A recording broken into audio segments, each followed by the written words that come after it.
Special welcome to you on Hot 102. Prime Minister Portia Simpson Miller has announced a removal of general consumption tax on electricity used by residential customers. The Prime Minister also announced benefits for some categories of National Housing Trust contributors in an over 2-hour budget presentation this afternoon. As Andrew Cannon reports, the Prime Minister slammed the opposition Jamaica Labour Party for making it difficult for her administration. The budget presentation was dubbed a vision with a mission, and quite a large number of issues were addressed, including taxation. The comrades on a high, Portia Simpson Miller riding the wave of support after her budget presentation. Many were, however, not enthused prior to the presentation over the move to increase the GCT on electricity. The Prime Minister signalled she was paying close attention. After discussion with the Minister of Finance, we take the decision to completely remove GCT on electricity bills. Are more rollbacks on the horizon? You have to wait for Dr. Phillips for tomorrow. What else will he will deal with? The Finance Minister will be closing the budget debate on Wednesday, where it's expected that the tax measures will again take centre stage. Until then, the Prime Minister is pleading for understanding. She highlighted the finances are low, even as she acknowledged there is pain. There was much the former JLP administration was blamed for. I hope the Jamaican people understand what we inherited and why we have to take some decisions that hurt hard, hurt to the core of our being. But we had to, because of the recklessness of actions and decisions taken by the former administration. Despite that, though, a lot of what some might term goodies were dished out. Come September 1, if you qualify for an NHT loan at 3% interest, you will repay 1%. If you qualify for loans at 5%, you will only pay 3%. And the NHT benefits kept coming. The 1% interest rate reduction for public sector workers, which was originally due to expire on March 31 next year, will now be extended to 2015. Also in the area of housing, the government will collaborate with Food for the Poor to provide free of cost 1,200 housing units each year for poor households. More housing solutions are also slated to be constructed within 2 months in Clarendon, Manchester and St. Thomas. Sugar workers are also still to get some sweet rewards, as several housing solutions will come their way. Because that's been a part of my dream for a long time, and I had started. And now I get the opportunity to do much more. Meanwhile, Jeep will get additional fuel. 10 million will flow from the NHT's coffers to the employment initiative this year. So much was announced by the Prime Minister. However, some may still harbour concerns about the tax measures. A comrade vigorously defended the approach of the Simpson-Miller administration. So Portia fair try her best because she's sorry for poor people. Her best she try. She can't do no more. She do her best. But her best is good enough for we. We don't cater for them. All who want cuss her, we love her. Dr. Peter Phillips will close the budget debate tomorrow. Will he announce more changes to the tax package, even as many contemplate just how funds will be found now that the GCT has been removed from electricity? Reporting for CVM News, I'm Andrew Cannon. And the JLP affiliate, Generation 2000, was quick out of the blocks in its criticism of the presentation by the Prime Minister, describing it as an indication that the government is devoid of solutions to Jamaica's economic problems. Meanwhile, ahead of the presentation, other members of the opposition held out hope that there would be an announcement today of changes to aspects of the $19.4 billion tax package. Michelle Thomas reports. Some opposition MPs would have left Gordon House disappointed Tuesday afternoon based on their expectations of the Prime Minister's presentation. The MP for North Central Clarendon, Pernell Charles, told our news team at the start of this sitting that he expected the Prime Minister to announce a rollback of the imposition of GCT on food items. He continued to question the wisdom of the imposition. But how do you expect a poor man who have nothing to pay some from nothing? So the little you're giving him, he has to pay it back in taxes. You are killing him. You don't expect him to demonstrate. You expect him to be a nationalist. by suffering while you are not suffering? But no such announcement. It was perhaps equal disappointment for the opposition spokesperson on education, who's waiting for the tax on books to be reversed. I only need to repeat her own words 2 years ago when she said a tax on books is a tax on literacy. A tax on books is a tax on opportunity. A tax, it is a huge mistake. And having done that 2 years ago and we went through that, I'm just amazed that her government should have brought it back. Mrs. Dalrymple Philibert says she will not accept that the education sector will have to suffer as a result of the poor state of the economy. She is repeating the call for a dedicated portion of the annual budget to be allocated for education. On the other hand, the MP for North Central St. Andrew wasn't as hopeful. According to Carl Samuda, the Prime Minister was now suffering from credibility issues. Well, she has taken a dramatic beating. I mean, her credibility has been challenged. And the people of Jamaica are now very disgruntled. Her supporters are somewhat quiet because I think most of them are embarrassed. And in a quick response to the Prime Minister's presentation, the young professional arm of the JLP, G2K, has described the move to remove GCT from electricity used by residential customers as a three-card trick. The group said the move would not help the majority of Jamaicans who do not see the tax reflected on their bills. G2K's former president, Delano Seawright, said the presentation reinforced the view that the current administration is completely at sea on where to take the country and how to get the economy in a mode of sustained growth and development. He noted that consumers will continue to reel from GCT slapped on a broad range of basic food items, among other things. Michelle Thomas, CVM News. And we're now joined by Opposition Leader Andrew Holness on the telephone for more reactions. Mr. Holness, very good evening to you. Good evening to you. Good evening, Jamaica. Thanks for having me. Great, sir. What's your reaction now to the budget presentation of the Prime Minister? Well, you know, our Prime Minister has a particular style, which she used very effectively, I believe. She's a very good user of rhetorical devices. And she made some fundamental points, particularly those on personal responsibility and caring for our children. Those are positions that I personally have been championing for a very long time. And I've been an advocate for improved parenting. So I'm very glad to see that the Prime Minister has joined that. She also dealt with some other issues, building on the gully banks and those issues, which are critical issues. And I'm glad that she is, you know, she's adding her voice to that. However, when it came to the economic matters, I feel strongly that she fell short on those. She could have gone into a little bit more detail into her economic plan, her growth plan specifically.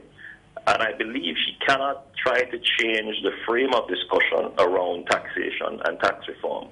She needs to say clearly what is the role of her government in promoting tax reform in the country.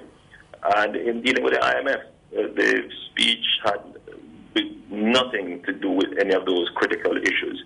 But that is my preliminary assessment. I have to go and read her speech again because we want to be able to speak in a more definitive way. And we'll await the Minister of Finance tomorrow. That leads me to the question, sir. What would you want to hear from him come tomorrow? Well, since the Prime Minister did not address the issues of taxation on the various sectors, particularly on the telecommunication sector and tourism, and a more comprehensive review of tax reform, I'm hoping that the Minister of Finance will do that. Thanks so much for talking to us, Mr. Holness. Have a good evening. Thanks for having me. So, when the budget debate ends, will the lobby by the various sector interests, including farmers, members of the book industry and tourism players, to roll back aspects of the tax package have been successful? The answer should be known tomorrow when Finance Minister Dr. Peter Phillips closes the debate. For now, the minister is keeping the answer close to his chest. I do not want to preempt anything tomorrow, but should we expect any more removal of GCT from other items? Come tomorrow and we'll talk. And the Finance Minister also suggested that the decision to remove the GCT from electricity for residential customers was in response to claims of an erosion of trust between the government and citizenry. He also noted that the revenue shortfall would be met. We have discussed it, we have made the provisions, and we think that once people pose the issue opportunistically as a matter of trust, we thought it was necessary to re-establish the bona fides, the goodwill of the administration led by the Prime Minister. The former and current transport ministers are pouring cold water on concerns raised by Contractor General Greg Christie about the government's contractual arrangement with the China Harbour Engineering Company, CHEC.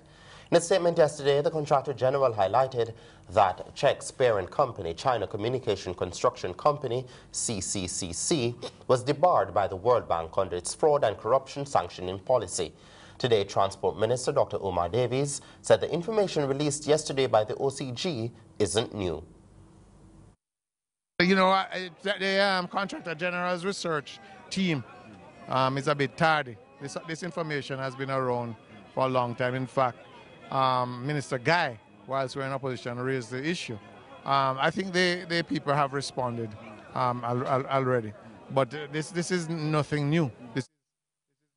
And a former transport minister in the JLP administration and the man who presided over the engagement of CHEC said the government did sufficient background checks on the Chinese company before engaging them. The information, all the due diligence was done by the previous government, and you have to deal and recognize the structure of the Chinese government overall and then deal with it from there. So you are adamant that enough due diligence was done by your administration before the contracting of China Harbour? Certainly. Now, following the revelation that a motorist involved in a fatal bus crash in Portmore had 85 outstanding tickets, the police have clamped down on others they say have even more tickets. The head of the Traffic Police, Senior Superintendent Radcliffe Lewis, says the police are embarking on an initiative to nab such motorists. That update from Karika McIntyre. 85 traffic tickets for one driver. That revelation last week baffled many people. When CVM News sought further clarification on Tuesday, head of the Traffic Department, Senior Superintendent Radcliffe Lewis, revealed that at least 11 other public transport operators have been arrested since then, and the number of tickets outstanding among them is even more staggering. You have one man, Devon Freeman. He has 217 tickets. Richard Green, 182. Charles Brown, 172. Marlon Thomas, 130. And Shane Young, 111. Others are like 90, 91, 84, 43, 52, and the least is 20. The immediate question many ask is how have these operators managed to elude the law for so long? According to SSP Lewis, some drivers have been operating with multiple driver's licenses bearing different names. Among the many challenges facing authorities over the years is how to curb reckless driving. So when will Jamaica get to the point where operators found to be in violation of the traffic codes are taken off the road? SSP Lewis says the police have turned to technology in an effort to solve the problem of motorists evading traffic ticket payments. A pilot project, which was instrumental in catching the 11 operators, is part of a bigger project which allows the detection of future offenders. When we have our BB phone which can speak to the driving history and can tell you exactly how much warrants you have, and it also tells you how much outstanding tickets you have. And that is how they have been apprehended. The traffic cop is also talking tough, promising jail time for those who have outstanding tickets. The police will be utilizing their powers of arrest as outlined under Section 16 of the Jamaica Constabulary Force Act, whereby drivers who have outstanding traffic tickets for which warrants have been issued will be arrested and placed in custody and brought before the court. According to Mr. Lewis, the police may carry out the arrest without a physical warrant. And what will become of the 11 persons already arrested? Mr. Lewis says they may be allowed back into the system, but under strict regulations, as they will be warned to operate for 6 months without being ticketed or face further trouble with the law. Karika McIntyre, CVM News. There was more discontent directed against the police in a section of the corporate area today. Persons claiming to have been exposed to excessive actions by personnel in the St. Andrews South Division vented their anger, as David Brown reports. The police is here to protect us, reassure us and serve us, and the police them not doing that. Bad blood between citizens and the police. Placard messages embody the plight of residents of an area called Samarkand in Malines Gardens. Fuming, frustrated and having no one to turn to, residents took to the streets around midday Tuesday to air their disapproval with how they are allegedly being treated by lawmen. For them, there's little to no respect shown to them as they're chased from the streets with no explanation. When it thought 6, 7 we have to go in, last night them come and then beat up the butte them in here, then run the police them and run way off of the road and kick over our table and I do a whole heap of evil in here and I tell you they must kill somebody in here. They must kill somebody in here and swear change their name if they not kill somebody in here. It's a community which has kept relatively low on the crime radar for some time now, and it's for this reason and others the protesters have been left baffled by the alleged actions of the police. We don't have any man of interest in our community. 5 years now, no war now go on. Them not giving us any permit to keep any dance, any party, nothing at all. We don't have a problem with that. We only need them to leave us alone. You're coming through, just come and do whatever you come to do and leave. Because we're not warring and we don't have any man of interest in here. You don't need to come in here, come beat nobody. They complain that they now dread walking in their community as the mere presence of the police evokes fear. One woman told us of a recent run-in she had with the law enforcers. One night I come out of my yard for go for a pump, because my baby asthma take him. And the police run me in my yard and start style me. What that for now? Also taking issue with their councillor Patrick Roberts for not seriously addressing the issue, residents set fire to this shirt bearing his image. They are also less than pleased with their MP and opposition leader Andrew Holness. We want justice in here and it's not right. And we don't have no councillor and we don't have no MP. None of what they not care. But we up here, we the power own, so them a beat we. We can't take it no more. Ironically, it was left up to the police to calm incensed nerves and eventually get the protesters to clear the streets. David Brown, CVM News. And in response, sub-officer in charge of the Olympic Garden Station, Sergeant Knut Nairn, said the residents are upset about men from the community being searched while the police were on patrol on Saturday. He said the patrols followed 2 shooting and robbery incidents in the area recently, and the complaints will be investigated. Meanwhile, the death of a resident of Bushy Parks in Catherine has angered residents who were determined to impose their form of justice on the perpetrators of the act. However, quick intervention by the police forced them to reconsider. Lydia Thompson reports. The residents were combing the bushes, determined to exercise their punishment on those they claimed had taken the life of a hard-working and loved member of the community. Placards and shouts of justice conveyed their anger mixed with sorrow. It is alleged that Francis Fowler, also called Ford, was killed after he went to collect money owed to him by a resident. The man who was Ford, call him on the phone and say if he come for him money down there, and there are 4 of them more gang him down there and beat him and kill him, broke him up in one line foot and broke up. All the year then said dig out. And he don't deserve that they dead there. Ford not deserve that they dead for me, no Ford found him a baby. His house was also burnt. Back in the bushes, the police apprehended 2 men suspected of being connected with Mr. Fowler's death. The deceased, who lived in the community since he was 15 years old, is survived by 2 children. In an attempt to calm the residents, one of the officers explained that 3 persons were injured and 1 died. The matter is now in the hand of the police. You see, if you don't take it, justice in our hand, we don't get trouble for that.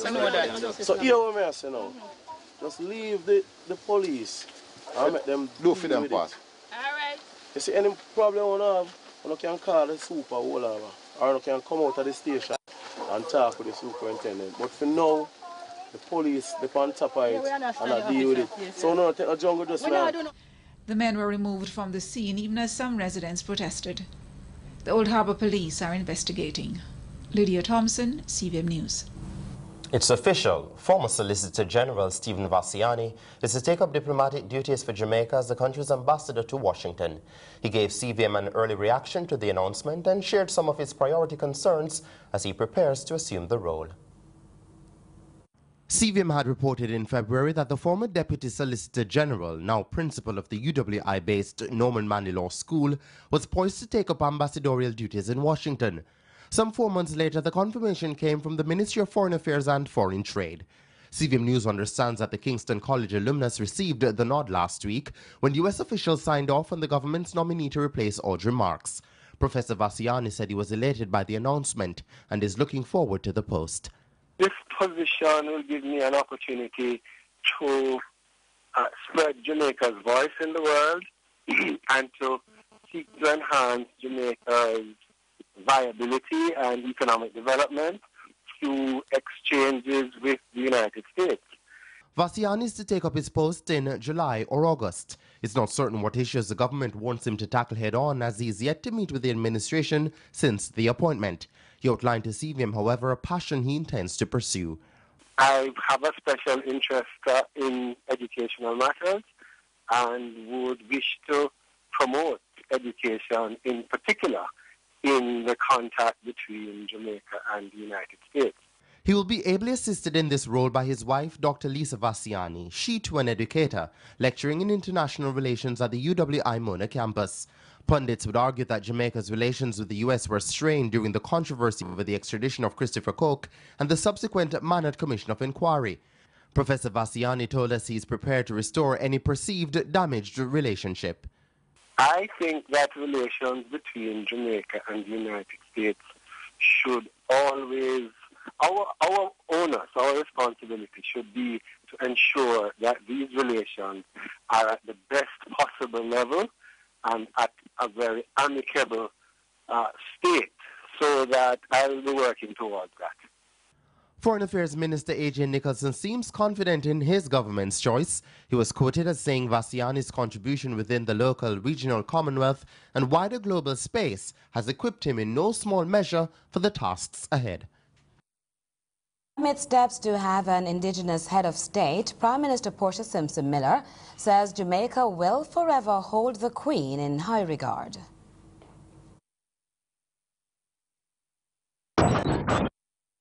I wish to publicly state that notwithstanding the expressed desire to complete the independence of Jamaica and to reinforce our identity as an independent people, Jamaica holds and will always hold the British monarchy in high esteem.